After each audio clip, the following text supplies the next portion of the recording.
kami catat. Di sini kami ingin menanyakan ya kepada saudara saksi ya, hanya satu atau dua hal saja. Yang pertama adalah ya, pada saat saudara menerima surat kuasa dari saudara Samuel Huta Barat dan saudara Rostin Simanjuntak, yaitu kedua orang tua daripada korban Nofriansah Yosua Huta Barat, kemudian saudara sudah mulai melakukan mengirim atau melaporkan ya adanya dugaan tindak pidana pembunuhan berencana terhadap korban Nofriansah Yosua Huta Barat.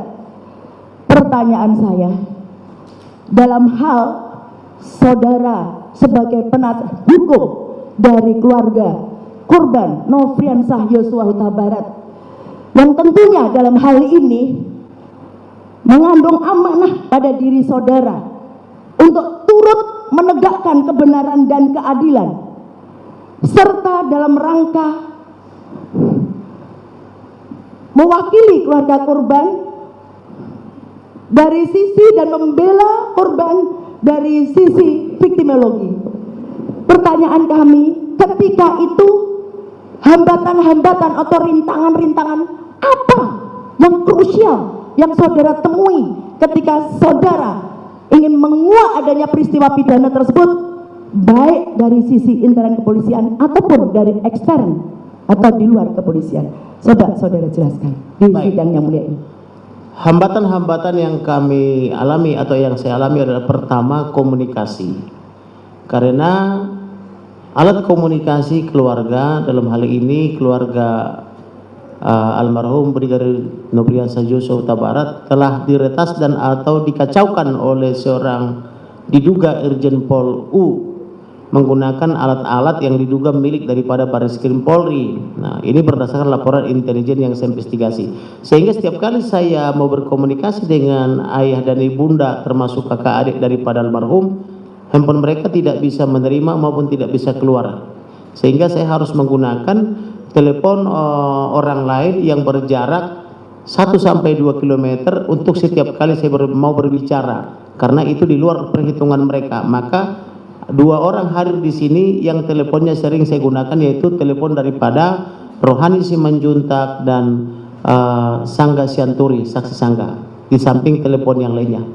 Hambatan kedua adalah bahwa yang dipraming oleh 5 lembaga negara waktu itu adalah almarhum meninggal karena diduga melakukan pelecehan dan atau pemerkosaan kepada terdakwa Putri Chandrawati, sehingga rilis itu telah diterima oleh masyarakat bahwa almarhum ini adalah dalam tanda petik adalah pelaku kejahatan. Sehingga ketika saya membuat argumentasi yang berbeda, saya itu dituduh penyebar hoax atau menyimpang daripada pemahaman masyarakat pada umumnya waktu itu, karena ada lembaga-lembaga negara yang secara terang-terangan melawan saya, yaitu lembaga kepolisian, lembaga Kompolnas, lembaga Komnas HAM, LPSK, maupun komisi-komisi atau LSM perempuan.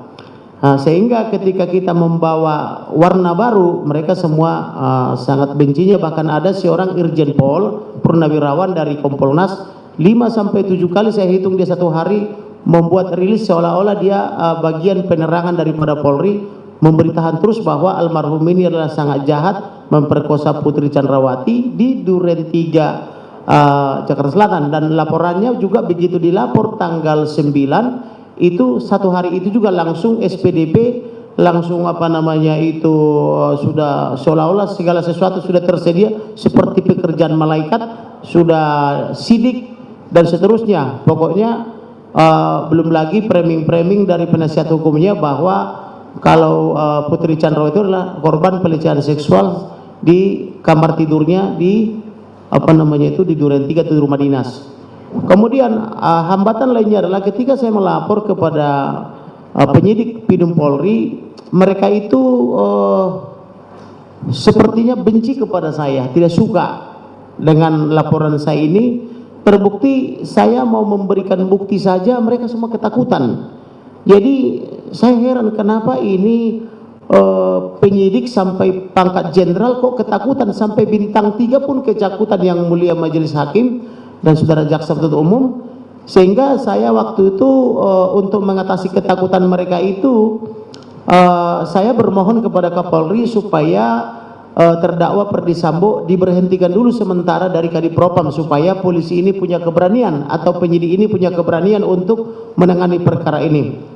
Salah hal yang paling menjengkelkan waktu itu, saya membawa bukti di dalam handphone hasil investigasi saya kepada para intelijen, baik dari BIN, dari kepolisian maupun dari tentara-tentara yang mitra-mitra saya, karena saya sudah biasa bergaul dengan intelijen sejak saya masih mahasiswa, karena waktu mahasiswa saya pernah membela 10 orang intelijen yang disersi dan di PHK secara tidak hormat, tapi saya bela jadi kembali mereka intelijen. Jadi ketika itu tidak ada yang berani polisi-polisi atau penyidik ini yang mau menerima bukti saya dari handphone, sehingga caranya harus saya pindah dulu dari handphone ke laptop yang tidak tersambung ke internet. Dari laptop itu pakai USB dipindah lagi ke laptopnya penyidik. Saya jadi heran kenapa orang ini takut dengan internet, sedangkan saya hanya takut kepada Elohim, kan begitu ya. Ada apa dengan mereka ini?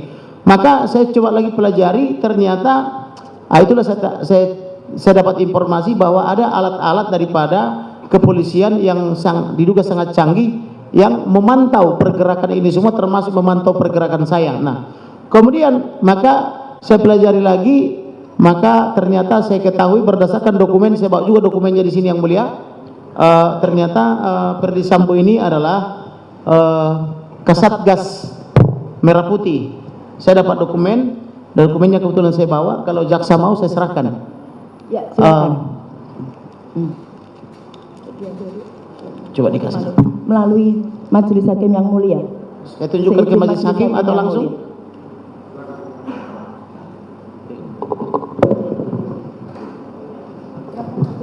Ya.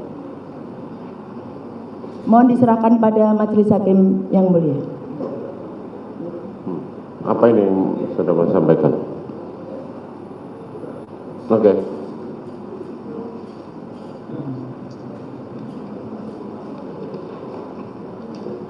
Saya lanjutkan yang mulia.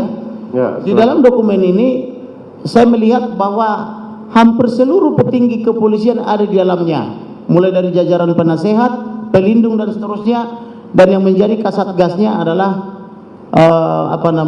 Perdi Sambo ini. Oleh karena itu saya bermohon lagi, tanpa tidak menghormati ajas praduga tidak bersalah, maka saya mohon supaya terdakwa Perdi Sambo dinonaktifkan dulu dari Kasatgas Merah Putih, tetapi yang dilakukan oleh Bapak Listio Sigit jauh melampaui yang saya minta, yaitu beliau diberhentikan dari Kasatgas Merah Putih, juga Kasatgasnya pun dibubarkan.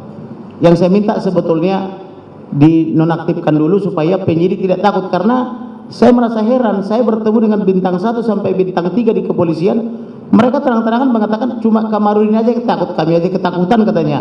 Itu di ruang jenderal bintang 3 dan disaksikan oleh jenderal-jenderal lainnya. Jadi saya bingung kenapa orang ini kok begitu takut, kan begitu. Rupanya setelah saya pelajari dokumen itu memang semua dedengkotnya kepolisian ada di situ, mulai dari paling senior sampai dengan yang junior ada di situ. Oleh karena itu saya minta tolong nonaktifkan dulu. Lalu hambatan yang berikutnya adalah saya juga dilapor ke polisi sebagai penyebar hoax. Kemudian saya juga banyak mengalami bully-bullyan waktu itu, bahwa saya itu dianggap tukang sihir, saudara jaksa penuntut umum, dan juga ahli nujum dan sebagainya. Tetapi saya yakin dengan keyakinan saya, dengan iman saya, maka saya selidiki terus siang malam perkara ini. Kurang lebih saya 3 bulan tidak tidur, karena saya memang sudah biasa tidak tidur juga. Saya paling rebahan sebentar, kerja lagi. Maka banyaklah dokumen yang saya dapatkan, baik yang resmi, kebanyakan dari para intelijen, dengan cara tolong jangan buka nama saya karena saya masih aktif misalnya, atau dia mengirimkan dokumen melalui WhatsApp dengan cara menyembunyikan profilnya, hanya terkadang dibikin gambar boneka atau gambar wayang begitu, yang disebut oleh majelis hakim sebagai anonim. Gitu kira-kira saudara jaksa. Dan satu lagi yang paling sering adalah saya selalu dibuntuti pergi kemana dan sebagainya. Bahkan beberapa hari yang lalu saya pertemuan dengan klien di rumah makan sederhana di Ben Hill. Tahu-tahu ada yang membuntuti saya, 2 orang pakai sepeda motor, kemana saya pergi dipoto, dibuntuti. Bahkan ketika saya pergi dari situ masih ada terikot di handphone saya. Klien saya mengingatkan, apakah bapak pakai pengawal? Ada loh yang membuntuti bapak setelah pergi tarikan begitu. Kira-kira begitulah hambatannya saudara jaksa penuntut umum.